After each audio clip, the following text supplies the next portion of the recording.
pertama, tepatkah sujud syukur yang dilakukan setiap selesai sholat fardu?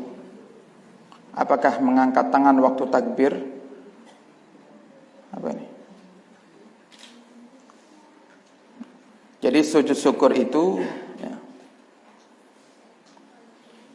sujud syukur itu adalah sunnah. Disunahkan kapan sujud syukur itu? Kalau kita mendapatkan nikmat yang besar. Itu yang pertama. Yang kedua, ketika kita selamat dari musibah. Yang ketiga, ketika kita melihat sesuatu yang Allah ambil nikmat dari orang lain, tapi tidak Allah ambil dari diri kita.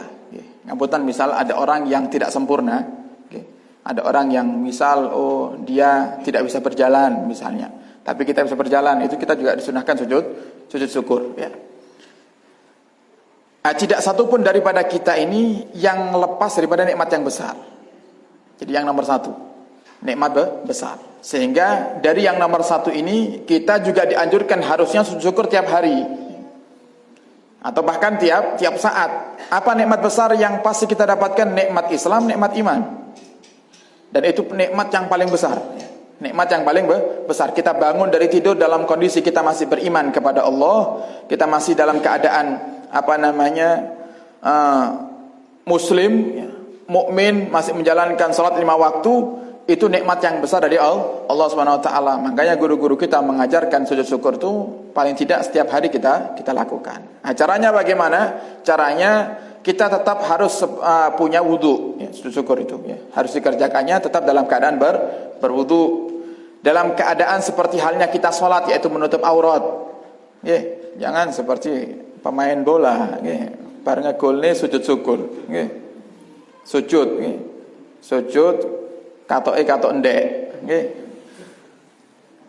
Lututnya kelihatan. Terus sujudnya kadang asal-asalan, ya.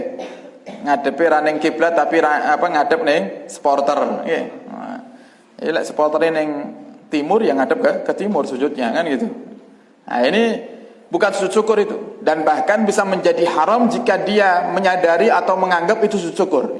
Sama seperti halnya lek kula panjenengan salat, kita sadar kita tidak punya wudu, kita paksakan salat. Gimana hukumnya? Dosa kita.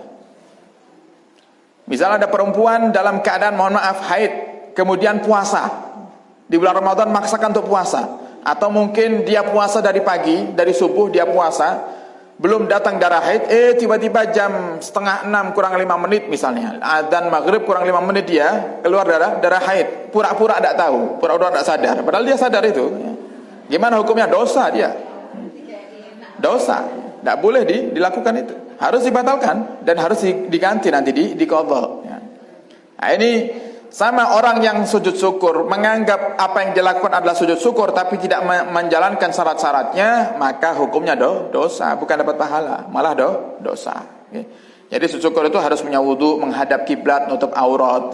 Kemudian kita niat dalam hati, ya, karena wajibnya niat dalam hati. Kemudian kita langsung sujud atau kita takbir boleh, Allahu Akbar, kemudian sujud sekali sujudnya. Ya. Sekali sujudnya. Boleh membaca zikir yang jenengan baca ketika salat seperti biasa, atau jenengan bersyukur kepada Allah. Alhamdulillah ala kulli nikmah ya Rabb. Terima kasih ya Allah atas segala nikmat. Ya, pakai bahasa Arab, tidak bisa pakai zikir atau bacaan yang biasa jenengan baca ketika sujud salat, ya. Nah, itu namanya sujud syukur, satu kali sujudnya, ya. Kemudian salam, selesai. Itu sujud syukur. Bisa dilakukan di waktu-waktu yang memang kita disarankan untuk banyak sujud, seperti waktu malam, nah, itu sudah nikmat kita bangun tidur di waktu malam dalam keadaan muslim, diizinkan oleh Allah untuk bisa menjalankan sholat malam. Nah, waktu pagi misalnya sholat duha dan lain-lainnya jangan tambah, atau boleh di waktu selesai sholat, ya, diusahakan sholat-sholat yang yang waktu setelahnya bukan waktu-waktu yang diharamkan,